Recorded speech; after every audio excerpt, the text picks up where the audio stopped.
Que a paz que excede todo o entendimento possa se fazer notória sobre a sua vida. Eu sou o pastor Newton Lima. Seja muito bem-vindo, seja muito bem-vinda ao Alimento Divino. Se inscreve aqui, se inscreve no nosso canal, deixa o seu likezinho, porque Deus ele tem uma palavra maravilhosa e poderosa ao seu coração. Palavra esta que se encontra no livro de Apocalipse 22:18, que diz assim: porque eu testifico a todo aquele que ouvir as palavras da profecia deste livro. Se alguém lhes acrescentar alguma coisa, Deus fará vir sobre ele as pragas que estão descritas neste livro. E se alguém tirar quaisquer palavras do livro desta profecia, Deus tirará a sua parte da árvore da vida e da cidade santa, que estão escritas neste livro. Faremos um minutinho de oração. Senhor Jesus, meu Deus e meu Pai, uma vez mais, Senhor, nos colocamos diante da Tua presença.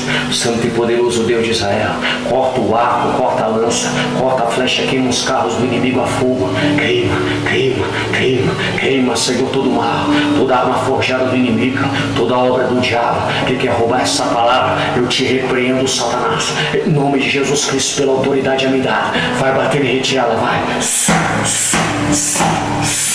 Em nome de Jesus Cristo Nazareno. Amém, igreja? Glória a Deus. Aqui o nosso querido amado apóstolo João está preso na ilha de Patmos. E por que ele está preso? Logo porque era potentor da presença do Espírito Santo de Deus, que agora tinha a doutrina, o mandamento do Senhor nosso Jesus, que vem agregado também com os seus costumes. Ele era perseguido por propagar a verdade do Evangelho de Cristo Jesus. E logo pensaram assim: vamos então matá-lo, vamos então persegui-lo, vamos então agora amarrá-lo, vamos então agora prendê-lo, porque assim a gente conseguirá impedir com que ele tenha êxito com o seu trabalho. Mal sabia estes que o trabalho de João não era o seu trabalho, não era a sua vontade, mas era a vontade do Pai, era a vontade do Filho e a vontade do Espírito Santo de Deus. E assim muitas vezes ainda é hoje. Hoje temos plena liberdade aqui no Brasil para propagar o Evangelho, mas talvez você esteja na Nigéria ou na Coreia, ou você esteja na África, em alguns países onde os servos do Senhor são perseguidos. E para você está um pouco dificultoso. E a minha oração é que Deus te dê força na guerra, que Deus te dê força no combate, que Deus te fortaleça na caminhada, para que o nome de Jesus Cristo seja glorificado em sua vida, sobre a sua vida e através da sua vida, em nome de Jesus. Que Deus venha suprir as suas necessidades, te dando força para combater o bom combate, meu irmão. Para você também, meu irmão, em nome de Jesus. Mas aqui no Brasil temos plena liberdade, por enquanto, para falar do amor de Cristo Jesus. E por incrível que pareça, a nossa maior perseguição não são com os de fora, a nossa maior perseguição são com os de dentro. Mas assim foi desde o princípio. Jesus, o Filho de Deus, que veio tirar o pecado do mundo, e tirou o pecado do mundo, porque ele não está morto, ele ressuscitou. E vive e reina para todo sempre.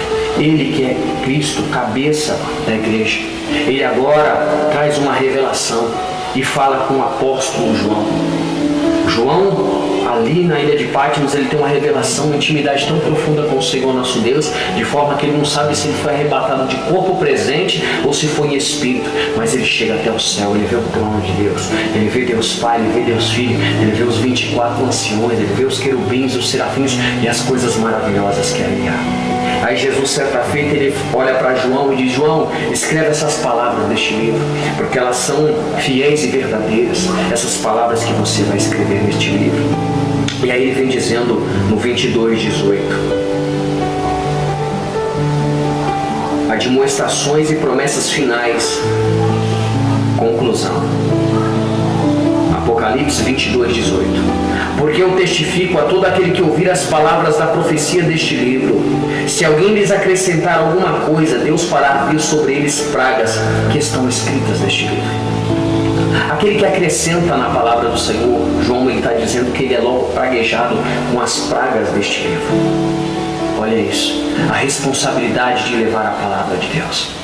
Hoje eu vejo que as pessoas não têm, hoje um pouco até mais do que no passado, onde as pessoas eram repletamente ignorantes. Hoje a ignorância ainda impera em alguns ministérios, em algumas doutrinas, em algumas denominações. A ignorância é bem maior do que em outras, mas ainda há muita heresia no corpo de Cristo.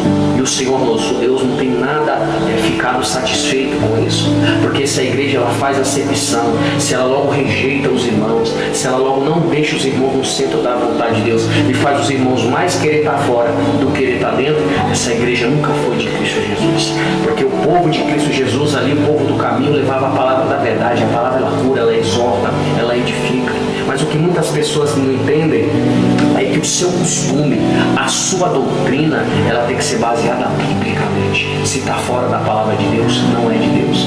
Ah, pastor Nilton, mas isso aí é bíblico? É bíblico. Paulo, o apóstolo dos gentios que trouxe o evangelho de Cristo Jesus até nós, ele escreve em Gálatas capítulo 1. Eu vou abrir aqui para os irmãos poderem ler, que é para ficar mais abrangente, ficar mais claro. Gálatas. Os irmãos podem acompanhar comigo. Gálatas, capítulo 1, versículo 6. A inconstância dos Gálatas. Paulo vindica a autoridade divina do seu apostolado e da sua doutrina, que veio de Cristo Jesus. Ele diz assim: maravilho-me de que tão depressa passeis daquele que vos chamou a graça de Cristo para outro evangelho, o qual não é outro, mas há alguns que vos inquietam, querendo transtornar o evangelho de Cristo Jesus. Mas ainda que nós mesmos, nós quem? Ele, Paulo, Tito, Timóteo, os irmãos que faziam a obra que ele, mas ainda que nós mesmos, um anjo do céu vos anuncie outro evangelho, além do que já vos tenho anunciado, que seja então um amaldiçoado, que seja ele então um anatema. Olha aí. Então nenhum anjo do céu pode vir descer pregar um evangelho fora do que já está escrito na palavra de Deus, porque esse anjo não veio de Deus, ele é um amaldiçoado. Paulo não viu João, quando ele, 3 anos após ele já ter feito a obra do Senhor, quando ele ali é convertido de Saulo a Paulo, faz a obra, aí ele vai então para Jerusalém e ele tem ali com quem? Ele tem com Pedro, que ficou para pregar o evangelho da circuncisão para o povo judeu. E Paulo vem pregar para o povo gentil, nós, o povo gentil. Ele vem trazendo o evangelho da graça de Cristo Jesus. E ele vem dizendo: nem eu posso mudar isso aí, nem eu posso colocar doutrina, nem eu posso postar costume, nem eu posso colocar mania, porque o evangelho que me foi dado, a doutrina que me foi dada, o costume que me foi dado, veio do céu, veio de Jesus, veio do Espírito Santo de Deus.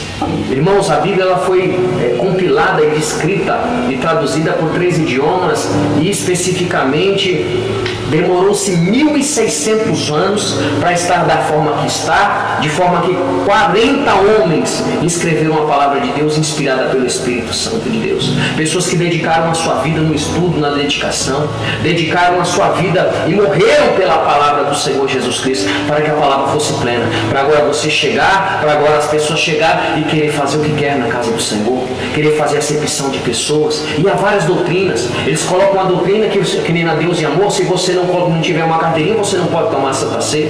Se você foi um ímpio, estava lá fora, você foi casado, aí você separou, se divorciou, você vem para a igreja agora, mesmo sendo um jovem, você não pode participar do grupo de jovens, e agora eles fazem a seleção, eles rejeitam você. Olha aí, como a igreja batista renovada, você não precisa subir o monte, Jesus subiu o monte, os apóstolos subiu o monte. Olha aí, os mandamentos, o Senhor mandou 613, que não é 10, mas é 613 mandamentos, que Deus manda lá no Monte Sinai para Moisés. Olha aí, foi em cima do monte. Deus usa o profeta Elias, cai fogo no Monte Carmelo. Aí só diz assim: entra no teu quarto, fecha a porta e ora. Claro que isso aí é bíblico, não vou deixar de entrar no meu quarto, fechar a porta e orar. Só que um texto não anula o outro texto, porque senão está tirando da palavra de Deus. Não é porque está dizendo algo em um texto que eu vou pegar e vou anular o outro texto. Porque toda a Bíblia é a palavra de Deus. Toda a Bíblia é a palavra do Senhor. E eu tenho que agregar toda a palavra de Deus sobre a minha vida. Não é o texto que mais me agrada, não é o texto mais que eu acho que é mais coerente, eu acho que é o mais correto. E eu não posso pegar o texto, simplesmente textos isolados, e fazer o que eu quero. Eu queria que os irmãos me dessem respaldo bíblico, se isso aí é bíblico. Onde é que está isso aí? O que dá a doutrina, o costume para o irmão dizer que não pode fazer isso, ou que deve se fazer isso, sem base bíblica? Aí a pessoa não pode nem casar, né? Porque aí a Bíblia diz que Deus não leva em conta o tempo da ignorância. Se não pode louvar, se não pode tomar Santa Ceia,